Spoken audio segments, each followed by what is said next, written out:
Welcome back to Down on the Corner. I have in the studio, actually we're recording this because he's a very busy man, Senator Scott Flippo. This is the first time since, I think, being in the session that you've had a chance to stop by. I believe so. Good morning. How's it going? It's going well. Busy, if you can imagine that. Oh, I wonder why. I know. I don't know if I knew what I was getting myself into, but they keep us fairly busy down there in Little Rock. What's your hours like down there? Start to finish? Start to finish. I usually leave my apartment around 7:30, 7:45 in the morning, and on average, I get home around 9 o'clock at night. You know, sometimes a little bit earlier, sometimes a little bit later. But you would think the day might end at 4:30, 5 o'clock. No, you got events you got to go to. You'll got committee dinners that you go to. So they keep you busy. And then you got to read all the bills that you'll be voting on in committee and trying to get yourself fluent with things that are coming down the pikeway. So simply not enough hours. I was looking at several bills that have come out of the House and Senate. And one bill that I do not like, and I think it's 126. The one about the commissioner for education. So what's your problem with that? My problem with that is I think that the commissioner of education needs to have an educational background, and it shouldn't be Johnny Key, who has an engineering degree, because I think they're lobbying. I've had senators call me from Little Rock and said, "You know what that's all about?" And I said, "Yeah, it's about Johnny Key. They're paying him back for doing for the private option." You know, so I don't know that it's a payback necessarily for the private option. I think that Johnny's, had a fairly good career down in Little Rock, and he's well versed in the realm of education. However, with the bill that you refer to, I think that if you're going to repeal a law that we've had for, and I can't even tell you how long that it's been on the books there. Keep on, let me pull it up. But if you're going to repeal that law, then to me the debate needs to be centered around whether this is a good law or this is a bad law, and we're just repealing it in its entirety, but it shouldn't be centered around any one person. I visited, let's see, was that a Senate bill? Yes, it is, because Chain English is on the state Senate. Yeah, it's a Senate bill. Yeah. I think it's 126, Senate Bill 126. I'll find it here in a minute. I talked with our local school board, and they have mixed emotions. They said, well, it could be a good thing, bad thing. Now, here's the thing. What if we get somebody in there that has no idea what to do because they've never been in the classroom? Let's see, it was Alan Clark sponsored that. And I don't see it. 176. It's 176. I'm sorry. They have stricken from the bill. Well, this thing's slower than molasses in January.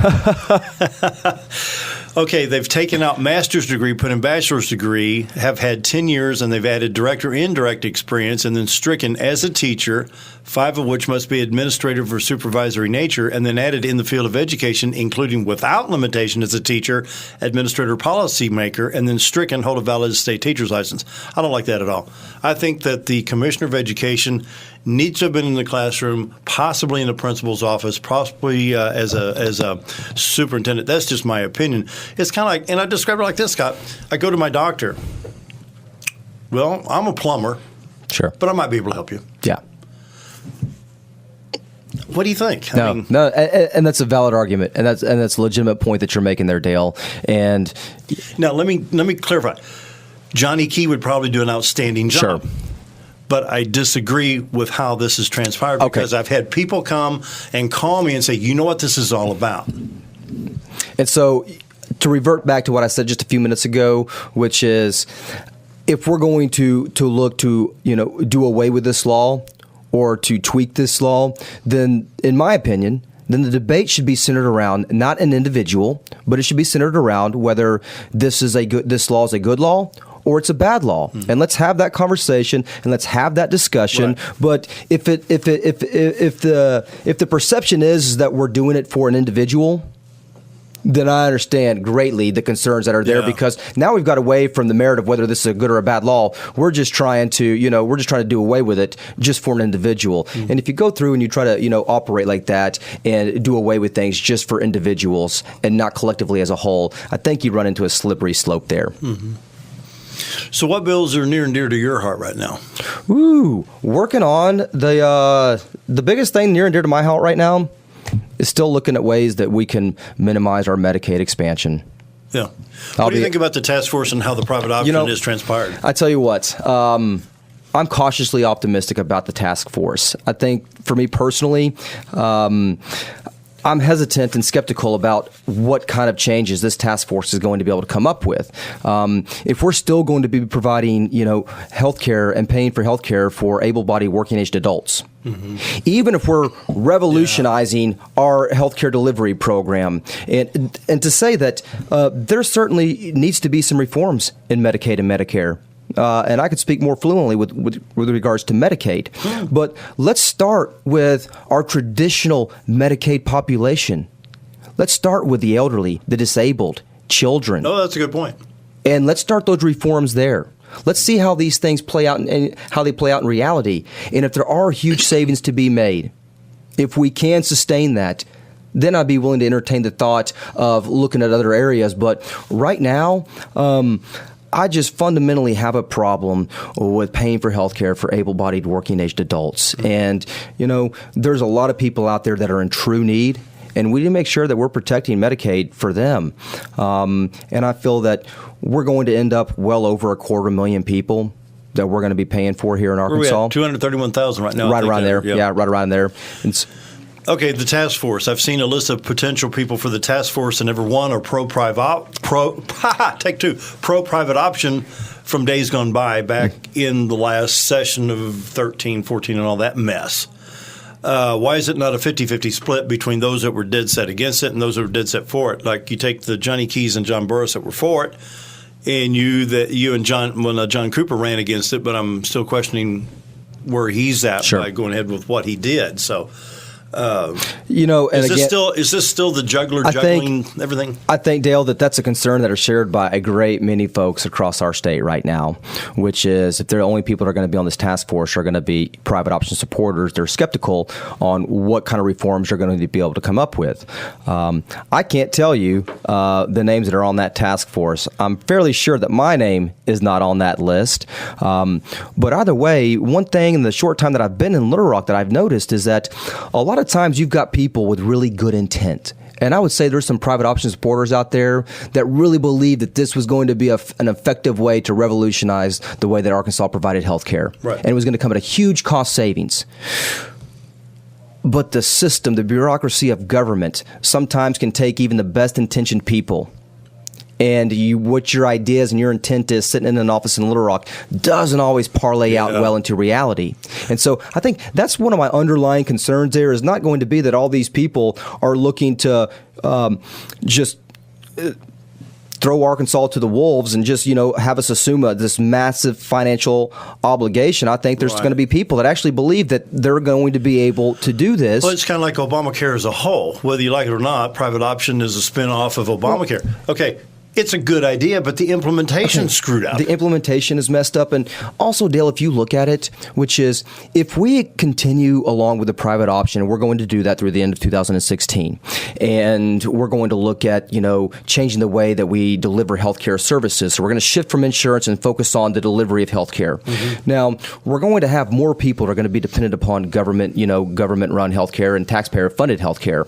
And if we're looking to repeal in its entirety or severely or really tweak on the federal level Obamacare, well, it makes sense to me that we wouldn't want to be adding more people to it, having more people dependent upon it, because I think at this point, everybody listening to this show right now is very confident and hopeful that we're going to have a Republican president in 2017. Now, we're going to have a Republican Senate and a Republican Congress. And we don't need to be, tying their hands up there and expanding it, on a state level, because it just makes their job even more difficult in doing away with it. Yeah. And Missouri on the private option, they just laugh at Arkansas. From what I've been talking with some folks out of Jeff City and St. Louis, say, y'all are nuts for doing PO. Yeah, I'm not going to argue with them. When you look at the cost overruns that we've incurred, and a lot of these numbers that are, all these projections that they throw out there, well, we've had enough time to look at the reality of these numbers, and these realities are showing us that it's costing well over what they told us it was going to cost. Oh yeah. And I think to get to the root of the problem is it's not just addressing the delivery of health care, but some personal responsibility on the individual's part, as far as you can't force a person to make good decisions. You can't force them to have a good diet, to exercise, to do the things to maintain a healthy lifestyle. And so if you can't do that, and that's the root of what I think really drives a lot of our healthcare costs. Yeah. And without getting to that, I think that I'm still skeptical on, just how effective that we're going to be able to be. However, I hope this plan is wildly successful. I hope I'm wrong. I hope it saves us a heap of money. That'd be nice, wouldn't it? Oh, it will be fantastic, because if it does, certainly every taxpayer in the state of Arkansas stands to benefit from it. Yep. And I'll come back here and I'll sit here and I'll eat crow on your show, Dale. I'll bring the ketchup. The tax cut. We've got about 4 minutes to talk about the tax cut. We're recording this on February 13th. The governor's been in office within 2 hours of now 1 month. I don't know if I've ever seen anybody grab the reins and just go as hard as Asa Hutchinson has done. Literally, 2 days after inauguration, he's in Washington working on health care. He's come back. He's passed got the tax cut through 1 month in 2 hours. Listen, he's a workaholic. Is he? And the governor, I think the governor has certainly laid out his vision for the state. And I can tell you that probably well before his inauguration, he got busy talking to the folks in the legislature, in the House, and the Senate, and about what he wants to get done. And we started off the session, and the first thing that we tackled was tax cut. Well, and then he brought 3 businesses into Conway. I mean, they've letter of intent to come to Conway, and this is going to generate a lot of revenue and a lot of jobs. And that's really what Arkansas needs to be focused on is growing our economy, generating more revenues, not through higher taxes on the current existing folks and businesses here, but let's bring in some new people, some new industry, and let's increase our revenues that way. And I think the governor is on the right page there. One of the things that I had a problem with, and I think some other folks had a problem with the capital gains. And, it went from 30 to 50, and now we got it back down to 40. But again, if you're looking for people to bring capital into Arkansas to invest, that's something that you've got to be, conscious of, because when you look at the states that surround us, if they've got a more appealing offer on the table, if they've got a better setup for businesses, where do you think they're going to go? And the higher rate that you tax the capital gains, I think the bigger the barrier that you're going to put up for new industry coming into Arkansas. Real quick, prison overcrowding, they've upped the ante from like $25, $28 to $30 some odd dollars payback for state prisoners, whether I was at local. Our Baxter County Jail, Marion County Jail, everybody's overcrowded. What to do? What to do? Well, I think the first thing is that everybody realizes that this is not simply a problem that we're going to build our way out of. There's going to be a multi-pronged approach. We've got to look at from probation to drug courts. Obviously, there's a need for bed space right now, but ideally, we're not going to look at continue to build prison after prison after prison because that's not going to solve our overall problem, which is folks committing crimes and being incarcerated.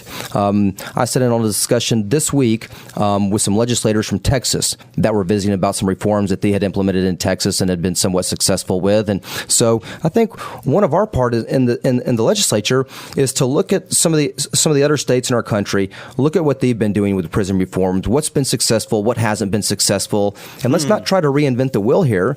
Let's look and see what's been working and what hasn't been working. But as far as the immediate concern, yes, the county jails, the counties are getting an extra $2 a day, I believe, per inmate.